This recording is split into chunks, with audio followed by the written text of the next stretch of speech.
County Commissioner Brian Berger has long been requesting a seat at the table of many important county committees. However, when he finally got his shot at this morning's CFPUA meeting, his seat remained vacant. Khaki, the search for the missing boy is ongoing, but the question that remains is what led to this tragedy. Though the crime scene behind me may look very large, Columbus County law enforcement officials say that it is in fact very small in comparison to the vast drug dealing network that Larry McKenzie was connected to.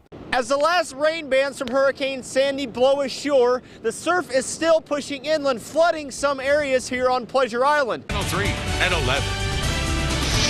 A train derailment causes officials to evacuate residents of a Bladen County town. But what caused the accident?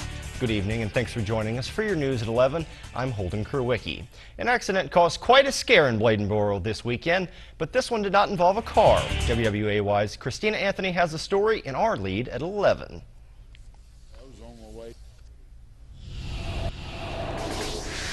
Residents in the evacuation area have now been allowed back into their homes.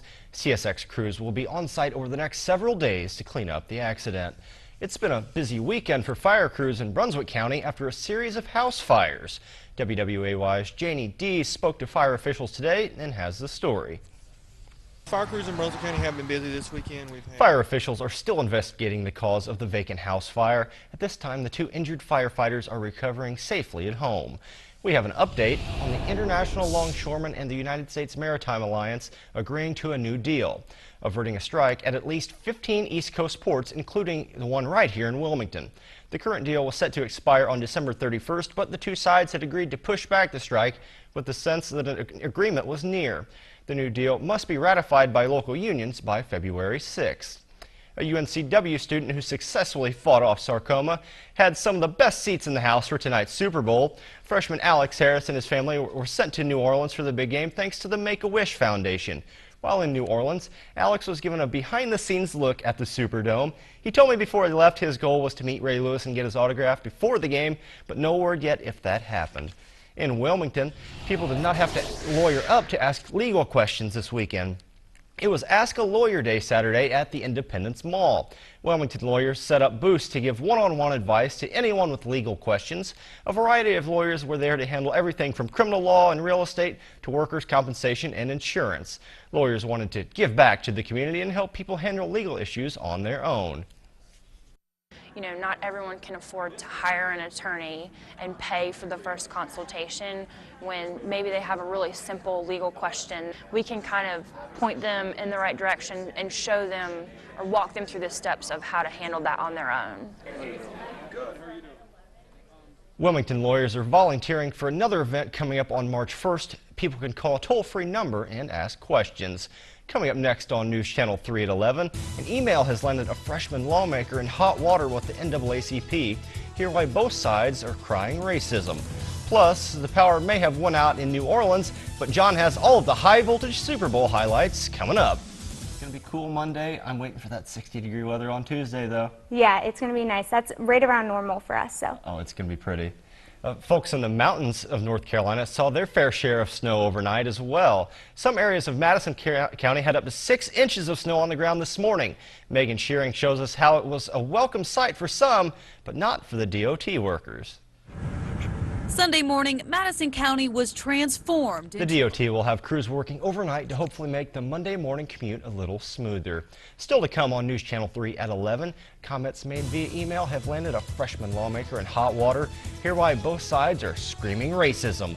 Plus, the latest on an Alabama hostage situation that is now in its 6th day. Stay tuned. Racism is a word that makes most of us cringe, but in Raleigh today, it was flying back and forth. The state NAACP called the legislature racist after a freshman lawmaker hurled that same word at the civil rights group and its leaders. Ed Crump reports from the capital city, where it appears suits may fly as we cover the Carolinas. White House says he will file a complaint with the state bar. In tonight's Nation Watch, a vigil was held on today for a 5-year-old boy who has been held hostage in Alabama bunker since Tuesday. Police say 65-year-old Jimmy Lee Dykes boarded a school bus in Midland City, shot the driver to death, and took the child. Authorities have said there is no connection between Dykes and the boy, but have been tight-lipped about a possible motive. The FBI has been talking to the suspect through a ventilation pipe. Neighbors have pleaded for the boy to be let go.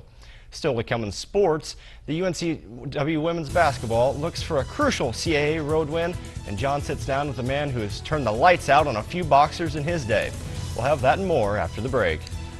It's going to be a knockout. It's going to be a knockout. I knew he was going to say that. It's going to be a knockout. Now, Bone Crusher, I think we need to square off someday soon on the golf course. After the break, Christina will have another look at your 7-day forecast, plus a game-winning shot that you have to see to believe. Sounds great. Now, Christina, you've got to see this. The two New York high schools, Greece Athena and Rush Henrietta, their varsity boys basketball teams squared off Saturday in a tournament game at Rochester's East High School.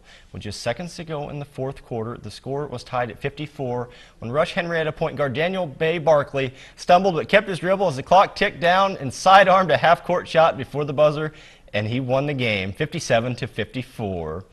Thank you for joining us tonight for your news at 11 o'clock. Be sure to join Tim and Ashley tomorrow on Good Morning Carolina as they bring you all you need to know to get your week started off right. Thanks for watching. Have a good night.